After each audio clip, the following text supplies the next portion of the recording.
اللہ سبحانہ و تعالی کا خوبصورت نام الحی ہے، ہمیشہ ہمیشہ زندہ رہنے والا۔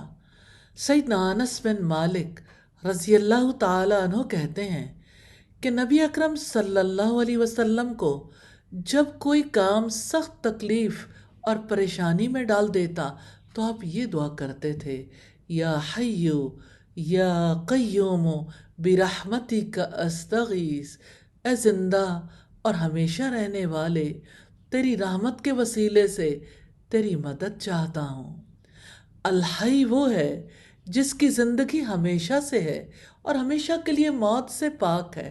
وعنت الوجوہ للحی القیوم وقد خواب من حمل ظلما، اور تمام چہرے اس زندہ رہنے والے اور قائم رہنے والے کے سامنے جھک جائیں گے، اور یقیناً نامراد ہوا جس نے بڑے ظلم کا بوجھ اٹھایا۔ الحی وہ ہے جسے نہ نیند آتی ہے نہ اونگ۔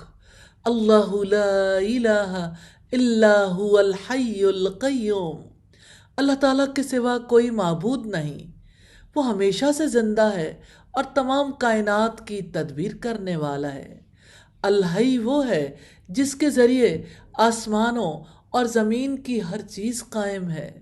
الحی وہ ہے جو ساری کائنات کی تدبیر کرنے والا ہے۔ الحی وہ ہے جس کی ملکیت میں آسمانوں اور زمین کی ہر چیز ہے۔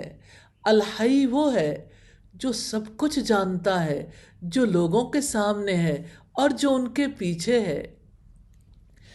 ہاں، الحی وہ ہے جس کی رحمت کے وسیلے سے دعائیں کی جاتی ہیں، اور الحی پر ایمان لانے کا تقاضا ہے کہ اللہ تعالیٰ سے محبت کی جائے، اس کی تعظیم کی جائے اور صرف اسی کی عبادت کی جائے۔ الحی پر ایمان لانے کا تقاضا یہ بھی ہے کہ اللہ تعالیٰ پر سچا توکل کیا جائے، جیسا کہ اللہ تعالیٰ کا فرمان ہے، وَتَوَكَّلْ عَلَى الْحَيِّ الَّذِي لَا يَمُوتُ، اور آپ اس زندہ پر بھروسہ کریں جسے موت نہیں آئے گی، اور آپ اس کی حمد کے ساتھ تسبیح کریں۔ جو شخص اس بات پر ایمان لے آتا ہے کہ اس کا رب سبحانہ و تعالی الحی ہے، جس کی حیات کامل ہے، جس کو کبھی موت نہیں آنی، جس کو نہ اونگ آتی ہے نہ نیند، تو پھر وہ تمام معاملات میں اللہ سبحانہ و تعالی پر توکل کرتا ہے، وہ ہر لمحے اپنے رب کے پاس پناہ لیتا ہے۔